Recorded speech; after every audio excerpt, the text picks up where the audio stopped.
Selamat siang ya teman-teman semua. Perkenalkan aku Patrick dan hari ini aku mau sharing mungkin kurang lebih sama kayak tadi yang udah sharing, yaitu dari perjalanan belajar Mandarinku. Terus kayak mungkin sebelum aku dari Taiwan, Mandarinku levelnya gimana, dan pas ketahuan ya timeline pelajaranku gimana, dan kayak kenapa ambil tes TOEFL, dan beberapa tips yang menurutku berguna untuk ambil TOEFL ini gitu. Ya, jadi ini sedikit self introduction dulu. Nama gue Patrick. Aku pertama kali datang ke Taiwan itu tahun 2021. Jadi sebelumnya aku gak pernah ke Taiwan, ya gitu ya. Jadi aku datang ke Taiwan itu untuk kuliah S1 ya. Dan waktu itu aku S1 itu di Sekolah National Tsinghua University di Hsinchu. Ambil jurusan bisnis administrasi gitu. Ya, jadi aku di situ kuliah 4 tahun dan aku ambil tes TOEFL itu tahun ini di bulan Maret dan dapat nilai C1 gitu. Dan habis lulus, aku sekarang lagi kerja di Taipei gitu. Jadi ini foto aku tahun ini wisuda. Gitu. Jadi aku beneran baru lulus dari Taiwan. Gitu. Ya, oke. Okay. Jadi mungkin sedikit aku sharing dulu sebelum aku ke Taiwan itu perjalananku gimana ya. Dan level Mandarinku itu gimana. Jadi sebelum ke Taiwan, aku beneran gak bisa ngomong sama kayak Mandarin gitu. Mungkin bisa tahu dikit lah. Kayak pastinya pas SD, pas SMP, dan pas SMA itu udah pernah belajar Mandarin gitu. Tapi yang pelajarin di sekolah itu sebenarnya ya basic doang gitu. Kayak mungkin belajar tentang kosakata nomor, atau kayak ni hao, atau dan sekian-sekian gitu. Yang kayak basic banget. Dan karena itu pas aku datang ke Taiwan, pas aku sampai ke Taiwan, aku berat gak bisa ngomong sama orang lokal di sini gitu. Kayak misal, aku kasih satu contoh, misal mau beli sesuatu gitu di restoran gitu kan. Kayak mereka kasih menu, aku berat gak bisa baca semuanya. Saya kan yang kita pelajari di Indonesia mungkin itu lebih banyak itu simplified gitu kan. Tapi yang di sini itu kan mereka fancy, itu mereka tradisional. Ya, itu yang lebih susah gitu. Nah, misal balik lagi contoh tadi, misal di restoran gitu, dikasih menu aku beneran nggak bisa baca dan nggak bisa ngomong sama pegawainya gitu kan, kayak ini aku mau order apa gitu. Jadi ya pas awal datang Thailand itu beneran ya susah gitu adaptasinya, apalagi dalam segi bahasa. Tapi karena itu aku jadi merasa kayak ada keperluan untuk belajar Mandarin gitu kan. Aku merasa kayak oh aku 4 tahun bakal kuliah di sini, kayak sayang deh kalau misalnya gak belajar Mandarin gitu. Jadi karena itu aku pas tahun pertama aku kayak paksa diri lah. Yaudah, aku tahun pertama selain mata kuliah yang aku harus ambil, aku juga harus ambil beberapa kelas-kelas yang kayak ngajar Mandarin gitu. Jadi aku belajar Mandarin itu dari buku ini ya, dari buku Tanai Zhongwen Kecheng. Ini versi lamanya, kayaknya sekarang ada versi barunya, tapi dulu aku belajar pakai buku-buku ini gitu. Pas aku semester pertama di kuliah, aku itu ambil Mandarin paling basic. Level yang paling rendah gitu. Karena waktu itu aku kira kayak, oh ini aku harus adaptasi dulu nih sama kata-kata tradisionalnya gitu kan. Soalnya dulunya aku belajarnya simplified dan sekarang tradisional. Jadi aku merasa kayak, oh mungkin yaudah pelan-pelan belajarnya. Tapi habis semester satu selesai, aku baru sadar kayak, oh kalau misalnya aku kayak belajarnya per level-level gitu, itu mungkin terlalu lambat gitu. Kayak pas aku tahun keempat tuh gak belajar sampai segimananya gitu. Jadi karena itu aku pas semester 2 aku langsung kayak ya udah, aku paksa diri deh, aku ambil level yang mungkin lebih tinggi, langsung loncat ke buku kedua dan buku ketiga dan seterusnya gitu. Dan menurutku ini bantu banget sama apa namanya progres aku belajar Mandarin, karena di sini aku berani belajar kayak apa namanya kayak kosakatanya gitu kan, dan grammarnya gitu, ibaratnya kayak fondasinya itu untuk belajar Mandarin tuh. Kayak belajarnya ya oh ternyata pakai Mandarin kayak pakai kata ini harusnya kayak gimana, oh kalau misalnya mau ngomong ini itu ngomongnya harusnya gimana gitu. Kabarnya bangun fondasinya lah gitu. Terus makin susah ya fondasinya makin dibangun gitu kan. Dan karena itu menurutku ya ada bagusnya kan kalau misalnya ada kesempatan itu ya um, ambil kelas-kelas Mandarin di Taiwan gitu. Dan ya tahun pertama aku kurang lebih uh, pakai cara ini untuk apa namanya mempelajari bahasa Mandarin gitu. Nah, ke tahun kedua aku kurang lebih sama, aku juga ambil kelas Mandarin lagi, dan sekarang aku ambil level yang lebih susah ini. Kayak aku langsung masuk ke buku ketiga, terus buku keempat gitu kan. Terus selain itu aku juga merasa kayak, oh aku belajar ini, tapi kenapa gak ada kesempatan untuk pakai ya. Jadi karena itu aku pas tahun kedua aku beneran cari kesempatan paling banyak untuk kayak memakai apa yang aku pelajarin gitu. Kayak misal di kelas banyak ngomong sama teman-teman Mandarin, teman-teman Taiwan gitu. Atau mungkin juga aku ambil part time gitu. Aku part time di restoran, terus kayak berteman lah sama teman-teman apa namanya em, orang-orang di part timeku gitu. Terus di foto ini ada foto aku sama teman-teman Taiwanku kita lagi di TV gitu. Dan kenapa menurutku ini penting? Karena menurutku kan bisa ada kesempatan untuk berteman sama orang kaya itu kayak kan ada kesempatan untuk pakai Mandarin gitu kan. Apa yang kalian pelajarin ya kan bisa langsung pakai gitu. Dan ini yang menurutku sendiri dari perjalananku sendiri, dia yang aku bisa sharing itu adalah dan aku lewat cara ini aku benar bisa ingat dan aku benar bisa kayak mengerti gitu. Oh, aku di kelas-kelas ini belajarnya apa gitu. Jadi kurang lebih aku itu belajar dulu dari kelas ini kan. Oh, aku belajar kosakata baru nih, grammar baru nih. Ya udah, aku pas part time aku nanya, ini pakainya gimana nih? Atau mungkin kayak yang menurutku berguna itu aku langsung pakai gitu. Terus kalau misalnya mereka kayak, harusnya gak gini nih, mereka bisa jelasin gitu. Oh, ini harusnya gimana ngomongnya gitu. Tapi intinya itu adalah, menurutku ada bagusnya kalian memakai apa yang kalian pelajarin gitu. Karena cuman gara apa namanya?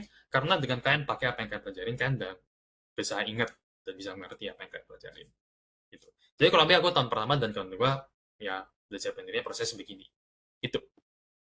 Nah, tahun ketiga karena mata kuliahku lebih susah, aku jadi stop ambil kelas Mandarin.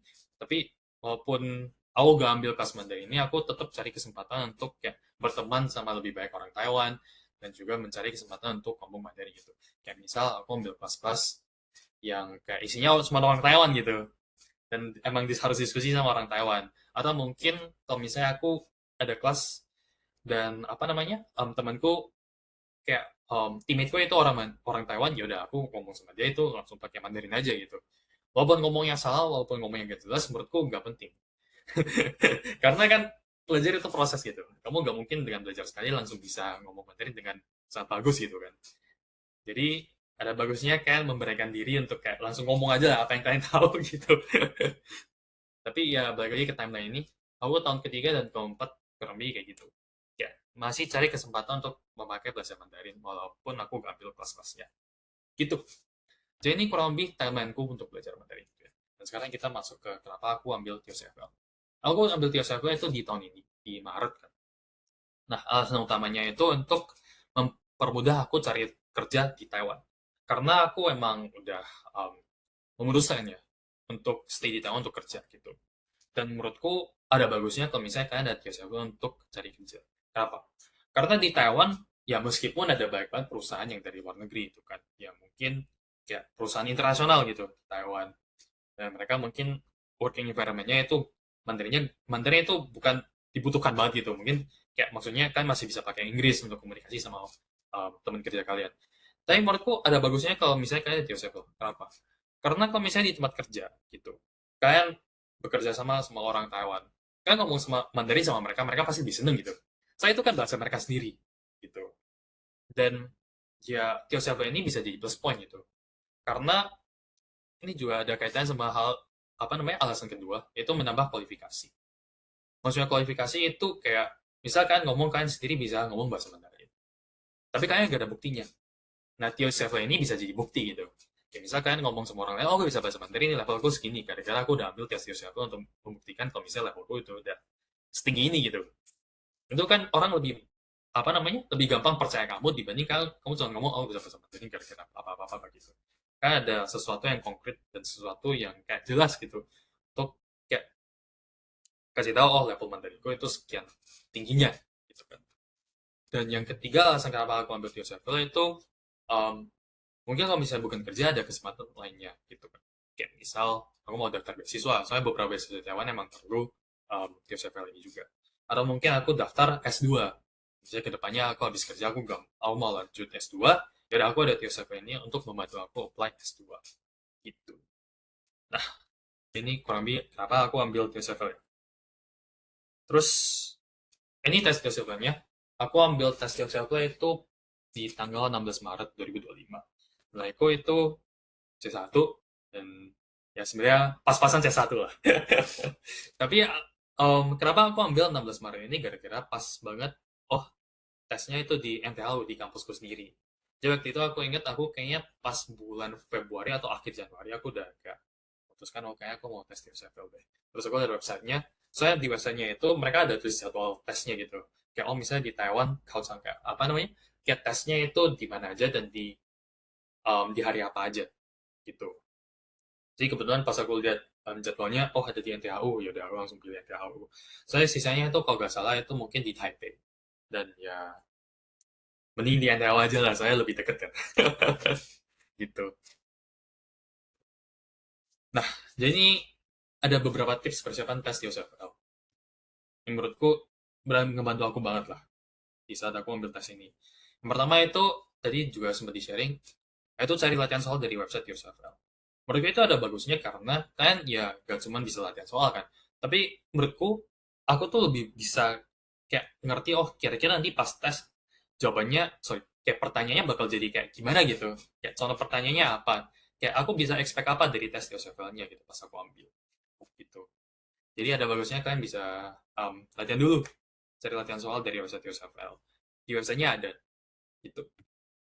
Ini tips pertama. Tips kedua, setauku karena ada dua versi ya untuk TOEFL ini kalau nggak salah. Yang pertama itu yang paper based, yaitu ya tulis tangan gitu. Yang kedua itu computerized adaptive test yang tadi juga sempat jadi sharing. Kenapa aku lebih saranin kan ambil yang CAT ini? Karena dia itu di komputer ya, itu kan langsung pilih jawabannya di komputer gitu. Kan nggak usah tulis, nggak usah lihat dari kertas, terus lihat pertanyaan apa gitu kan, itu menurutku sendiri ya itu lebih ribet lah. Mending kayak oh semuanya langsung di komputer gitu. Terus kayak per page itu ada satu pertanyaan doang gitu. Jadi misal oh ini teksnya apa, terus pertanyaannya apa, ya udah pertanyaan itu aja gitu. Dia bisa lebih fokus gitu kan.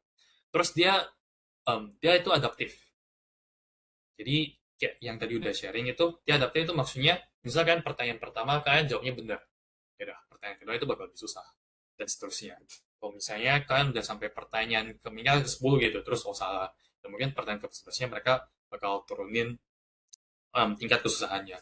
Tapi bagusnya itu adalah kalian bisa kira-kira lihat oh level kalian itu sekarang gimana gitu dari pertanyaan, seberapa susah pertanyaannya gitu kan. Kalau misalnya pertanyaan susah banget, oh artinya mungkin levelku tinggi gitu. Nah, terus ya gitu. Kenapa aku, jadi ya aku lebih saranin kan ambil yang computerized. Dan tips ketiga menurutku yang paling penting itu, menurutku persiapan kalian tes di OSCP itu bukan dimulai di saat kayak kalian udah daftar gitu kan. Tapi mungkin lebih ke kayak itu persiapannya harusnya dimulai pas kalian awal belajar Mandarin. Karena Pak, karena belajar Mandarin itu proses kan. Itu bukan sesuatu yang kalian langsung bisa belajar dalam waktu kayak 1 atau 2 bulan gitu. Menurutku sendiri aku belajarnya itu lewat lebih dari 3 tahun gitu. Ya, setiap tahun itu secara konsisten kayak cari kesempatan untuk yang banyak ngomong sama baca Mandarin gitu. Terus kayak proses kayak adaptasi juga lah dan belajar yang baru gitu. Jadi menurutku kayak penting banget buat kalian untuk cari environment dan kesempatan untuk memakai Mandarin gitu.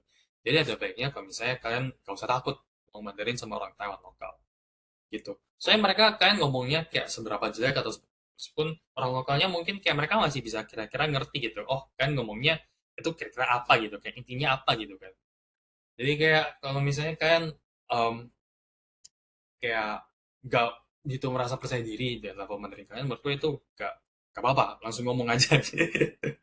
Gak usah tunggu sampai oh aku udah sampai level tertentu baru berani ngomong. Kalian langsung ngomong aja gak apa sebenarnya gitu.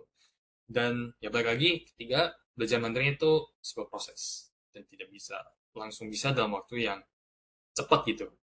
Dan ini di bawah aku ada logo ini ya, logo aplikasi yang aku sering banget pakai dari tahun pertama sampai sekarang, yaitu mungkin beberapa dari teman-teman tahu, itu Leko namanya. Nah, aplikasi ini kenapa menurutku bagus gara-gara ya dia itu kayak kamus Mandarin gitu. Dan aku sendiri aku pakainya itu di saat dimana kayak misal aku lagi jalan kaki di mana, terus kayak oh ada banyak banget kosakata Mandarin aku mungkin nggak tahu, dan aku buka app aku langsung tulis tangan gitu lihat oh ini maksudnya apa ini, oh ini kata ini bacanya gimana, miliknya apa gitu kan. Dan menurutku ini membantu banget sama kayak proses belajar Mandarin aku, karena kayak kata aku lebih merasa kayak aku ingat apa yang aku tulis gitu. Terus sekarang ya menurutku ini lebih bagus daripada kayak awal langsung foto pakai Google Translate terus oh translate-nya apa gitu kan. Soalnya kan dia cuma kasih translate-nya, dia gak kasih tahu kayak oh ini bacanya apa, ini perkata maksudnya apa gitu. Dan sedangkan di Mandarin itu ya ada pentingnya kan, ada bagusnya kan tahu nih per kata itu lafalnya apa dan maksudnya apa gitu. Jadi ya ini juga jadi satu tips bisa pakai aplikasi Flacco ini untuk kayak cari tahu oh, ini kata ini itu maksudnya apa dan sekian gitu. Oke, jadi ini beberapa nilai Tiosaku yang aku dapet ya. Dan ini kurang lebih sama kayak apa yang aku sharing tadi. Yang pertama itu kan aku ambil Tiosaku itu gara-gara buat kerja. Nah, ini menurutku aku bisa lamar lebih banyak pekerjaan. Kenapa? Karena ada beberapa pekerjaan di tahun yang mereka membutuhkan tes TOEFL untuk kalian daftar gitu. Di dalam aplikasinya, proses aplikasinya itu TOEFL itu adalah sesuatu requirement. Gitu. Nah, itu yang pertama. Terus kedua ya aku bisa lihat level Mandarin gue sekarang itu di level yang mana gitu kan. Terus ketiga itu ya ada bukti kalau misalnya aku ada proficiency dalam bahasa Mandarin gitu. Ya aku sebagai ya aku tadi sempat ngomong itu kalau misalnya aku ngomong sama orang lain gitu, oh aku bisa bahasa Mandarin nih, oh aku ada buktinya gitu. Nah, jadi ini sedikit fun fact ya buat teman-teman yang mungkin nggak tahu. Ini flashlight juga. Jadi Taiwan itu ada cara orang Taiwan buang sampah itu mungkin sedikit berbeda ya. Mereka itu harus tunggu truk sampah. Jadi truk sampah di Thailand itu mereka ada jadwalnya sendiri. Kayak misal jam 8 malam atau jam berapa siang gitu kan. Nah, terus kan mau kalau misalnya mau buang sampah ini kan juga harus beli plastik kayak kresek plastik tertentu khusus buat buang apa namanya? Buang sampah ke truk sampah ini. Jadi ini ya sedikit sharing fun fact gitu tentang Taiwan gitu. Terus ya kurang lebih begitu. Ini teman-teman ada dengerin dan kalau misalnya ada pertanyaan silakan tanya gitu.